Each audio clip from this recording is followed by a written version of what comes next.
TNPL 2025 का match number 5 जो कि आई ड्रीम त्रिपुर तमिजन और दूसरी टीम यहाँ पर डिंडीगुल ड्रैगन आपस में जब खेलेंगी इस मैच नंबर 5 के अंदर सेम उसी ग्राउंड पर एसएनआर कॉलेज क्रिकेट ग्राउंड के उस मैदान पर जहां पर ये दोनों टीमें ऑलरेडी एक मैचेस खेल चुके हैं, जिसमें जो आई ड्रीम त्रिपुर तमिजन की टीम है अपना पहला वाला मैच अगर आप देखेंगे तो काफी बड़े अंतर से हार करके आई है। वहीं पर डिंडीगुल ड्रैगन की टीम ने अपना पहला वाला मैच ठीक उल्टा वन साइडेड जीत करके यहाँ पर पहुंची है। तो दोनों टीमों के पहले मैच की परफॉर्मेंस में भी और साथ ही साथ कॉन्फिडेंस में जो डिफरेंस यहाँ पर दिखाई पड़ रहा है वो क्या इस पिच पर एक बार फिर से देखने को मिलेगा, जहां पर यह मैच 8 जून को 7:15 पर शाम को स्टार्ट होगा, जो कि संडे का दिन है तो डबल हेडर होगा। तो पहला मैच तो ऑलरेडी हो चुका होगा इस मैच के स्टार्ट होने के पहले। इवन इस मैच के स्टार्ट होने के पहले 4 मुकाबले हो चुके होंगे, जो कि ये मैच नंबर 5 है। लेकिन अभी फिलहाल जब मैं वीडियो बना रहा हूं और पिच रिपोर्ट को समझने की कोशिश अगर हम करें तो जो पहला और दूसरा मैच यहां पर खेला गया दोनों मैचेस में बैटिंग सेकंड करने वाली टीम ही जीती, जहां पर स्पिन को 5 और पेस को जो 12 विकेटें मिली और उसमें से भी पेसर की 12 में से 10 विकेटें पहली इनिंग के अंदर ही मिली। इसका सबसे बड़ा रीजन यहाँ की काली मिट्टी की पिच होती है। और आपको मैं बता दूं कि भले ही अभी तक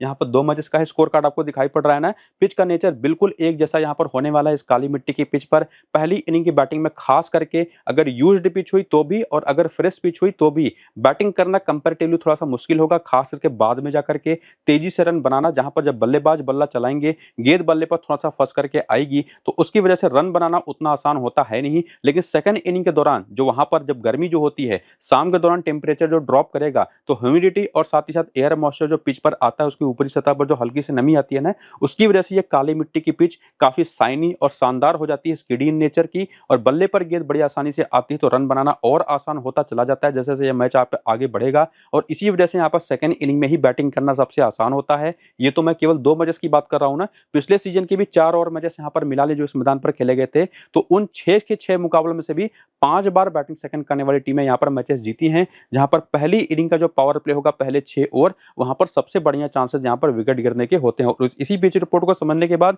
एक चीज आपको मैं सीधे सीधे कहूं तो जो टीम यहां पर पहले बैटिंग करने वाली है उसका टॉप ऑर्डर खास करके जो ओपनर्स होंगे उसमें से जो आउट ऑफ फॉर्म प्लेयर होगा या कम एक्सपीरियंस वाला प्लेयर होगा वो उतना जरूरी है नहीं, मिडिल ऑर्डर जरूरी होगा। और साथ ही साथ सेकंड पहली इनिंग में जो बॉलिंग कर रही है टीम उसकी पूरी की पूरी बॉलिंग वो वाली लाइनअप जो 4-4 ओवर पूरे करे। और सेकंड इनिंग में जो टीम बैटिंग करेगी उसके टॉप ऑर्डर खास करके टॉप 4 में से कोई 2 या 3 बैटर ही इंपॉर्टेंट होंगे, बाकी बॉलर्स तो इंपॉर्टेंट हैं ही, लेकिन उसको तो हम आगे देखेंगे। उसके पहले आप सबसे पहले क्या करिए, टेलीग्राम और व्हाट्सएप चैनल को जाकर के ज्वाइन कर लीजिए। यहीं पर आज के इस मैच की आपको फाइनल टीम मिलेगी और पिच रिपोर्ट भी मिल जाएगी, जहां पर आपको मैं बता दूंगा कि इस पिच पर जहां पर आज का मैच खेला जाएगा कितने और मैचेस खेले जा चुके हैं या कोई फ्रेश पिच है। तो लिंक आपको डिस्क्रिप्शन में और कमेंट बॉक्स में जो पिन कमेंट है वहां पर मिल जाएगा टेलीग्राम और व्हाट्सएप का। तो फाइनल टीम के लिए और पिच रिपोर्ट के लिए उसको जाकर के ज्वाइन जरूर करिए। और फिलहाल यहाँ पर देखिए जो पहली टीम है यानी कि आई ड्रीम त्रिपुर तमिजान की टीम जो अपना पहला मैच वन साइडेड हार करके यहाँ पर पहुंची, जहां पर अमित सात्विक ओपन करेंगे तुषार रहेजा के साथ, के राजकुमार है, प्रदोष रंजन पाल है, यू शशिदेव, एस मोहम्मद अली हैं, प्रभंजन सिंह है, बाकी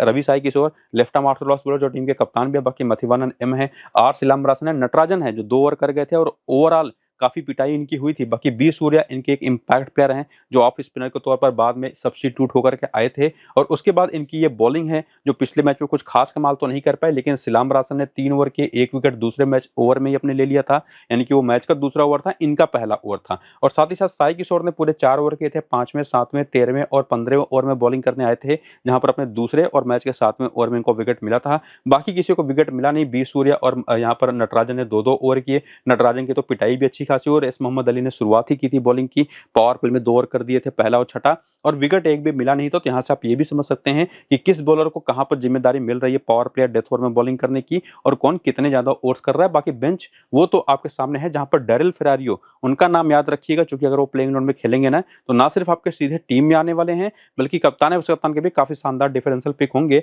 लेकिन हम आगे बढ़े उसके पहले आप चाहे तो करियर स्टैट्स भी देख सकते हैं कि तमिलनाडु प्रीमियर लीग के इतिहास में ये जो आई ड्रीम त्रिपुर तमिजन के प्लेयर्स हैं वो कैसी परफॉर्मेंसेस बैटर्स के रूप में और बॉलर्स के रूप में करते रहे हैं। जहां पर आप बैटिंग एवरेज अगर आप बैटर्स का देखेंगे ना जो पिछले वाले में जब प्लेइंग ग्राउंड के अंदर थे 25 या तो 25 का है या तो उसके नीचे का है। इवन बाकी भी जो बैटर्स है ना उसमें भी 26 का एवरेज मैक्सिमम आपको देखने को मिलेगा। तो बैटिंग इस टीम के खास करके अगर आप देखेंगे ना तो उतनी स्टेबल है नहीं है, और बॉलिंग देखेंगे तो वो थोड़ी सी बेटर दिखाई पड़ेगी, जहां पर 40 में जब 50 विकेट हैं, 27 में 20 विकेट हैं, 40 में जो 56 विकेट हैं। तो कुछ ऐसे बॉलर खास करके सिलाम्बरासन हो गए, नटराजन हो गए, साई किशोर हो गए जो कि बेहतर हैं। बैटर में भी प्रदोष रंजन पॉल जैसे, तुषार रहेजा जैसे खिलाड़ी हैं, जिसमें तुषार रहेजा ने तो पिछले वाले में मैच 79 रन की शानदार पारी भी खेल दी थी। 38 रन पर 2 संजन पॉल ने बनाए थे, लेकिन बाकी कोई बैटर चला नहीं था। इवन उसके पहले भी कुछ खास अच्छे फॉर्म में था नहीं, और जो पिछले मैच परफॉर्म करके आ रहे हैं तुषार रहेजा, जिन्होंने 79 की इनिंग खेली, ये ऑलरेडी उसके पहले भी काफी अच्छे फॉर्म में थे। और प्रदोष रंजन पॉल तो एक अच्छा टैलेंट माने भी जाते हैं, इंडिया ए की टीमों के लिए भी कई टूर कर चुके हैं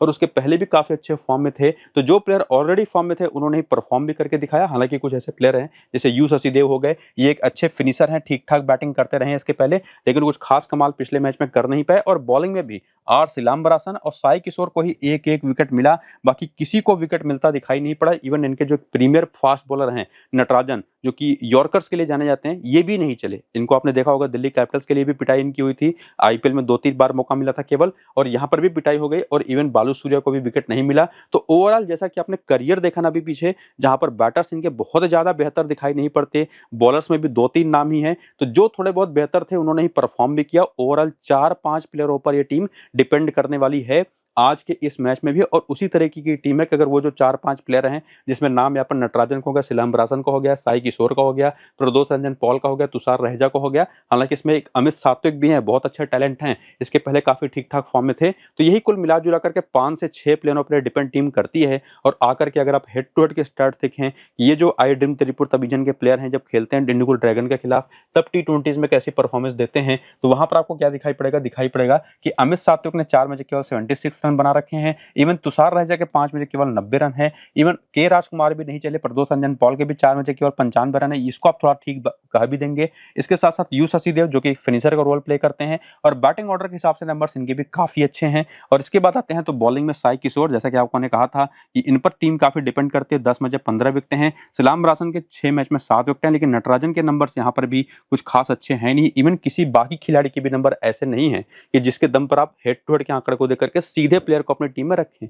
तो बैटिंग तो वैसे भी उतनी अच्छी दिखाई नहीं पड़ रही, बॉलिंग में केवल सिलाम्बरासन और साई किशोर पर ही काफी हद तक यहाँ पर जिम्मेदारी डलती हुई दिखाई पड़ रही है। लेकिन आकर के वेन्यू के नंबर भी देख लेंगे ना, तो यहाँ पर क्या दिखाई पड़ेगा कि अमित सात्विक ने यहाँ पर भी फेलियर्स ही देखी है। 6 मैच केवल 75 रन है, लेकिन यहाँ पर तुषार रहेजा ने भी पिछले मैच में 79 रन की इनिंग खेली, उसको जोड़ करके 7 मैच 187 रन है। मतलब बाकी के 6 मैचेस जो उन्होंने यहाँ पर खेले थे उसमें केवल 108 रन थे। तो बेहतर परफॉर्मेंस इसके पहले तो उनकी यहाँ पर थी नहीं। और इसके साथ साथ के राजकुमार के 2 मैच पर 43 है, प्रदोष रंजन पॉल यहाँ पर बेहतर करते दिखाई पड़े हैं। 4 मैच 166 रन, पिछले मैच भी 38 रन बनाए। शशिदेव के 5 मैच 68 रन है केवल, लेकिन एस मोहम्मद अली भी कुछ खास नहीं कर पाए, कुछ खास करते दिखाई पड़े रवि साई किशोर, 8 मैच 70 रन 9 विकेटें, और साथ ही साथ सिलाम्बरासन जिनके 4 मैच 6 विकेटें हैं। यहीं पर अगर आप देखें तो नटराजन के 3 मैच में केवल 1 विकेट है, लेकिन स्टिल ये एक ऐसे प्लेयर है ना जिनको थोड़ा सा इग्नोर कर पाना मुश्किल होगा, वापसी ये कर सकते हैं, काफी बड़े प्लेयर रहे हैं। बाकी 4 ही प्लेयर ओवरऑल हैं नटराजन को छोड़ करके जिन पर निश्चित रूप से आपको भरोसा कर सकते हैं, और उसमें नटराजन तो जैसा इनका बड़ा नाम है बॉलिंग में, उसकी वजह से भी आप उनको अपनी टीम में रख सकते हैं। तो यही कुल मिला जुला करके 4-5 प्लेयर हैं। बाकी उसके बाद प्लेयर बटल भी देख लें कि क्यों ये बैटिंग उतनी अच्छी सफल नहीं रहती।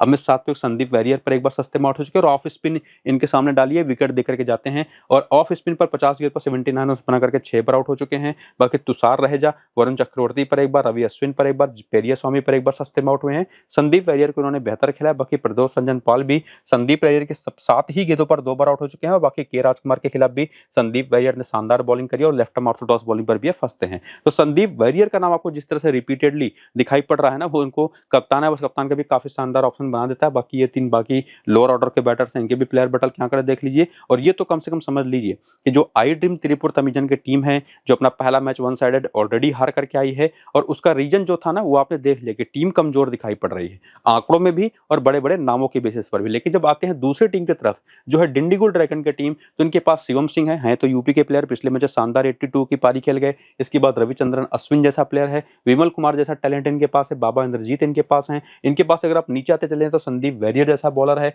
वरुण चक्रवर्ती जैसा बॉलर है, जे पेरिया स्वामी जैसा बॉलर है। तो ये टीम केवल अगर आप नाम ही देख लें प्लेइंग 11 के अंदर जो रहा है, जो टोटल 12 प्लेयर जिसमें गणेशन पेरिया स्वामी पिछले वाले match as a impact player के तौर पर आए थे, तो इतनी बड़ी ये टीम दिखाई पड़ती है ना कि सामने जो आई ड्रीम त्रिपुर तमिजन की टीम है वो यहीं पर ढेर हो जाती दिखाई पड़ रही है, जिसमें 5 बॉलर जो इन्होंने पिछले वाले मैच में यूज किए थे, जिन्होंने पूरे 4-4 ओवर की बॉलिंग करी थी, किस किस ओवर में आए थे, कहां कहां पर सफलता निकालते दिखाई पड़े थे, वो भी देख सकते हैं। बाकी बेंच उसके नाम भी आप यहाँ पर देख सकते हैं, और उसके बाद देख सकते हैं ये करियर का डेटा, और ये देखना उतना जरूरी है भी नहीं बेसिकली, अगर आप चाहें तो देखिए, बिल्कुल देखिए, देखिए। लेकिन ये भी देखिए कि रविचंद्रन अश्विन केवल टीएनपीएल की हम बात करें तो यहाँ पर 28 में जब 531 रन बना चुके हैं, 27 का एवरेज है, 30 विकेटें भी हैं। तो बल्लेबाजी में यहाँ पर ये ओपन भी करते हैं टॉप ऑर्डर पर आकर के और साथ ही साथ रन भी बना करके देते हैं। और नाम तो ऐसे-ऐसे हैं ही इस टीम के अंदर जिनके आंकड़े देखने की जरूरत आपको पड़ने वाली है नहीं। लेकिन पहला मैच जो इनका गया जिसमें ये टीम वन साइडेड जीत करके यहाँ पर पहुंची है, उसमें 82 नाबाद के रन की शानदार पारी शिवम सिंह ने खेली, जो उसके पहले भी जबरदस्त फॉर्म में रहे थे। और उसमें रविचंद्रन अश्विन ने 15 रन बनाए, 2 विकेटें ली।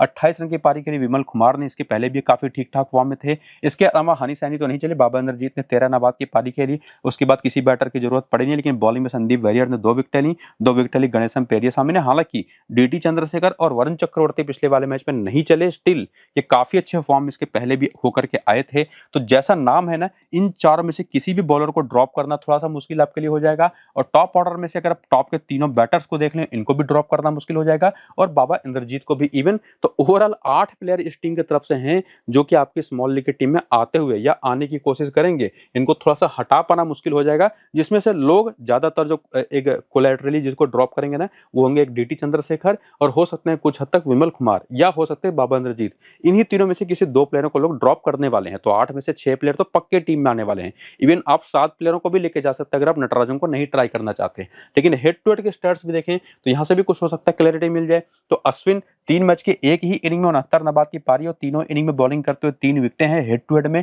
बाकी शिवम सिंह के 2 मैच में 78 रन, 74 का हाईएस्ट स्कोर है। उसके बाद विमल कुमार के 3 मैच में 59 रन है, 28 का हाईएस्ट स्कोर है। और बाबा इंद्रजीत के 7 मैच 84 रन, केवल 31 नाबाद का एक हाईएस्ट स्कोर है। तो इन दोनों में से विमल कुमार में से बाबा इंद्रजीत में से किसको लेना है, ये तो आपको डिसाइड करना है। हालांकि नंबर्स अगर आप देखें तो निश्चित रूप से विमल कुमार थोड़ा सा एज लेकर के जाते हैं। मैं अपनी तरफ से एक्सपीरियंस के रूप में बताऊं तो पहली इनिंग की बैटिंग में बाबा इंद्रजीत, सेकंड इनिंग की बैटिंग में विमल कुमार को मैं ट्राई करने वाला हूं। और इसका रीजन पिच रिपोर्ट में भी आपको बताया था। बाकी मान बाफना भी यहाँ पर गेम में आते हैं, एक मैच में 2 विकेट है तो ये ट्रम्प रहेंगे, अगर आप चाहें तो ट्राई कर सकते हैं। बाकी संदीप वैरियर के 4 मैच में 4 विकेट हैं। डीटी चंद्रशेखर के भी टीम के खिलाफ एक ही मैच में 2 विकेट हैं पहली इनिंग की बॉलिंग में। वरुण चक्रवर्ती के 5 मैच में 5 विकेट हैं और 4 मैच में 7 विकेट यहाँ पर गणेशन पेरियास्वामी के हैं। हालांकि ये भी देखना पड़ेगा कि किसको इंपैक्ट प्लेयर के तौर पर ये टीम लेकर के आती है। गणेशन पेरियास्वामी को ही अगर ये लोग रखते हैं इंपैक्ट प्लेयर के तौर पर, तब तो इनको लेकर के आना टीम में ना वो थोड़ा सा रिस्की होगा। लेकिन फिर भी डीटी चंद्रशेखर को अगर रखते हैं तो आप इनको ड्रॉप कर सकते हैं। बाकी वरुण चक्रवर्ती और संदीप वैरियर के आंकड़े तो आप देख ही पा रहे होंगे।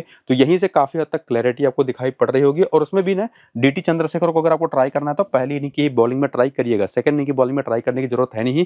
तो ये दोनों बॉलर प्लस संदीप वैरियर यानी कि 3 बॉलर तो पक्के तौर पर। और बाकी ये जो आपको बैटर्स आपको मैंने बताया उसमें से ये पहली इनिंग में ये दूसरे इनिंग में, बाकी 2 बैटर्स तो पक्के हैं। तो 3 बैटर और 3 बॉलर तो यहीं से पक्के हो जाते हैं। लेकिन निश्चित रूप से कुछ कंडीशनल चीजें भी हैं जिसको आप थोड़ा सा वेन्यू पर आकर के भी समझने की कोशिश करें कि इस मैदान पर किस बॉलर की कैसी या बैटर की कैसी परफॉर्मेंस है। तो यहाँ पर भी शिवम सिंह ने कमाल किया, पिछले में जब 82 नाबाद की पारी खेली। अश्विन के यहाँ पर 5 मैच 6 विकेट हैं, 85 रन है। यहाँ पर विमल कुमार के 4 मैच 57 रन, 28 का हाईएस्ट स्कोर है। बाबा इंद्रजीत के 6 मैच केवल 80 रन है। तो वही जो आपको कंडीशन आपको ने कहा था कि कब किसको पिक करना है उसी तरह से चलना है। बाकी संदीप वैरियर के 8 मैच 7 विकेट हैं। डीटी चंद्रशेखर को यहाँ पर एक मैच में कोई विकेट नहीं मिला। वरुण चक्रवर्ती के यहाँ पर 4 मैच 3 विकेट है, 7 में 7 विकेट पेरियास्वामी के हैं। तो यही 6 ओवरऑल प्लेयर हैं जो कि बेस्ट दिखाई पड़ते हैं। लेकिन अगर आप यहाँ से 7वां प्लेयर लेकर के जाएं तो उसमें से एक ऑप्शन यहाँ पर मान बाफना का है, एक ऑप्शन यहाँ पर अगर खेलते हैं प्लेइंग इलेवन के अंदर और अगर पहले बॉलिंग होती है तो डीटी चंद्रशेखर का है। वरना आप वहां से लेके जा सकते हैं अगर खेल रहे होंगे प्लेइंग इलेवन के अंदर तो वो नाम आपको दिखाई पड़ा था नटराजन का, उनको आप ट्राई कर सकते हैं। बाकी प्लेयर बैटल इधर से भी देख लीजिए जिसमें आपको दिखाई पड़ेगा कि शिवम सिंह ऑफ स्पिन पर थोड़ा फंसते हैं, 3 बार आउट हो चुके हैं। दिक्कत रवि अश्विन की बात करें तो लेग स्पिन पर फंसते हैं, 11 बार आउट हो चुके हैं 156 गेंदों पर। इवन ऑफ स्पिन पर भी काफी विकेटें देते हैं। और साथ ही साथ हनी सैनी का तो कोई डेटा नहीं है, लेकिन Vimal Kumar left arm medium pace पर फंसते हैं तो इसी वजह से नटराजन भी गेम में आते हैं। और साई किशोर ने भी इनको 2 बार आउट किया केवल 8 गेंद पर, और बालू सूर्या की पहली ही गेंद पर आउट हो चुके हैं। तो स्पिन खेलने को लेकर के थोड़ी सी दिक्कत है इस टीम में। और साथ ही साथ बाबा इंद्रजीत, मान बाफना और यहाँ पर एम कार्तिक के भी आंकड़े यहाँ पर आप देख सकते हैं। और एक चीज तो कम से कम आप समझ चुके ही होंगे कि डिंडीगुल ड्रैगन्स की टीम वही काफी हद तक डोमिनेटिंग टीम दिखाई पड़ रही है आज के इस मैच में। और इसी वजह से जो सबसे बेस्ट कप्तान है, उस कप्तान के ऑप्शन है वो रविचंद्रन अश्विन और शिवम सिंह ही है। सभी की टीम में कप्तान उस कप्तान यही होने वाले हैं। लेकिन उसी में साई किशोर भी हैं, बाबा इंद्रजीत भी हैं, तुषार रहेजा भी हैं, जो आप डिफरेंशियल प्लेयर के रूप में ट्राई कर सकते हैं। बाबा इंद्रजीत को तो केवल ग्रैंड लीग में, और फिलहाल के लिए जो स्मॉल लीग की टीम आपको बनानी है उसमें ये 6 बॉलर, 1 ऑलराउंडर, 3 बैटर और 1 विकेट कीपर दिखाई पड़ रहा है। बाकी स्मॉल लीग की जो फाइनल टीम रहेगी वो आपको मैं पिच रिपोर्ट के साथ टेलीग्राम और व्हाट्सएप चैनल पर दे दूंगा सारे अपडेट्स। तो जाकर के ज्वाइन कर लीजिए, लिंक आपको इसी वीडियो के डिस्क्रिप्शन में कमेंट बॉक्स में पिन किया हुआ कमेंट है वहां पर देखने को मिल जाएगा। तो सबसे इंपॉर्टेंट है कि पूरा देखिए वीडियो शुरू से अंत तक। बाकी मन हो तो ज्वाइन करिएगा टेलीग्राम, और मन हो तो वीडियो को लाइक भी कर दीजिएगा। फिलहाल चलते हैं, नमस्कार।